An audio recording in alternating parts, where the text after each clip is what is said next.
This story is from my great-grandfather, who is currently 90 years old. It took place in the early 1940s during World War II, in the city of Yaroslavl, Russia, which was part of the Soviet Union at the time. I had the one bedroom in the house that wasn't on the second floor. My parents' house was a high ranch, so when you entered, it split off into 2 floors, one half flight of stairs going up and one going down. The downstairs level had the den, the garage, my bedroom, and a bathroom. The other 3 bedrooms were all upstairs. As the oldest and the only boy with 2 sisters, I got the room downstairs because it was the biggest and the coolest. When I turned 10, my parents gave my twin bed to my little sister, and I got a full-size bed, which was an upgrade. By the time I was 12, my sisters were around 5 and 8.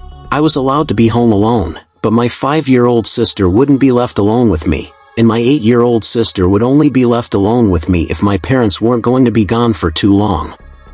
For about 3 nights in a row, I woke up in the middle of the night for no reason and had trouble falling back asleep. Considering I was 12, I shouldn't have been having sleeping problems. I slept with a fan on because it was hot, and it provided a steady white noise. One night, after waking up, I got up to refill my glass of water. As I was filling it up in the bathroom right outside my bedroom, I thought I heard something from inside my room. I turned off the faucet and listened, but I only heard the fan. Feeling uneasy, I went upstairs to the living room and decided to sleep on the couch. I eventually fell asleep but woke up again to noises from the kitchen. I saw the glow of the light from the fridge and heard someone rummaging through it. I couldn't see who it was, but I heard the fridge door shut and footsteps going downstairs. Drowsy, I went back to sleep. The next day, my mom told me my room stunk and I needed to clean up, but I ignored her because I didn't smell anything. That night, our dad put on the air conditioning because it was too hot. After watching a movie, I went to my room to play video games before getting sleepy. I turned off the TV and console, then rolled on my side to sleep. With the air conditioning on, there was just the sound of air blowing from the vents.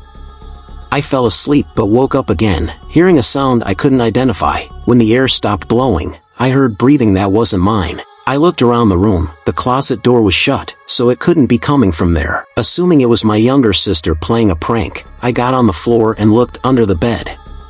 There, I saw a very large person lying on a pile of blankets with their eyes closed. I fell backward and crab walked out of the room, screaming for my dad. My parents' door swung open, and my dad, hearing my screams, went to my room and pulled out a very large, dirty-looking man. My dad physically forced the man outside while my mom called 911. The man was homeless and likely went to jail for a while. This incident left me mentally scarred. I didn't want to sleep in my room or the house anymore. I slept between my parents for a while until my dad installed security cameras all over the house. We threw out everything that was open in the fridge, unsure of what he might have contaminated. The fear of someone being under my bed stayed with me for years, and we never knew how long he was hiding there. The smell, the person going through the fridge, the random waking up, it all made sense in hindsight. This tale has been passed down through our family gatherings for years. My great-grandfather, originally from Yaroslavl in the Soviet Union, served in World War II and later fled to the United States to escape communism. He recently told me this story again, recalling the chilling events that occurred shortly after the Battle of Ilikaluki, a minor yet bloody confrontation between Soviet and German forces. One hellishly cold evening, my great-grandfather and his comrades were celebrating their victory in one of the few undamaged buildings, enjoying drinks, songs, and laughter. 2 soldiers they didn't care for entered, prompting my great-grandfather and his friend Sergei to step outside for a smoke. They lit their cigarettes, reveling in their triumph, when they heard a scream from the woods. Fearing a comrade was under attack, they armed themselves and, with a group of soldiers, ventured into the dark, cold woods. As they went deeper, my great-grandfather felt a growing sense of dread. They split into duos to search, with Sergei by his side. Soon, they heard faint crying and saw drops of blood in the snow. What they found was horrific. 2 German soldiers, one dead and mutilated, the other cowering by a tree, severely injured. The living soldier was muttering in German, clearly traumatized. Sergei ended his suffering with a single shot to the head. Suddenly, they heard moaning noises, and a tall figure ran away into the darkness. They fired at it, but it disappeared. This terrifying experience left a lasting impact on my great-grandfather, who still shudders when recalling the sight of the mangled German and the mysterious figure. Despite reporting it to high command, the incident was never investigated further. This happened when my fiancée Morgan and I had just moved into our house in a quiet town. It was a modest, cute house perfect for us and potential future kids.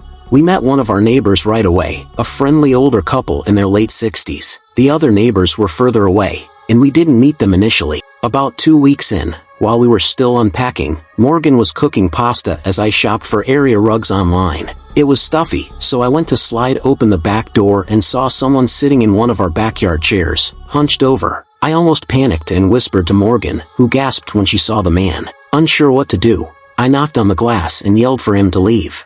The man, looking about 50 with a long gray beard and tattoos, stood up with a half smile and approached the glass, saying vile things about Morgan. I threatened to call the police and closed the blinds. The operator stayed on the line with me until the police arrived, but the man had disappeared. Later that night, while watching TV, we heard noises from the yard. I peeked through the blinds and saw the man again, smoking a cigarette and talking to himself. He ran to the window when he noticed me, pounding on it and shouting vile things. I sent Morgan upstairs and called 911 again. The man tried to get into the house, but the police arrived quickly, and he ran off into the trees. The next day, we asked our neighbors if they knew the man. One couple did. He was known for his violent and erratic behavior, living nearby. We reported him to the police, but without video evidence, we couldn't press charges. We haven't seen him since and hope it stays that way.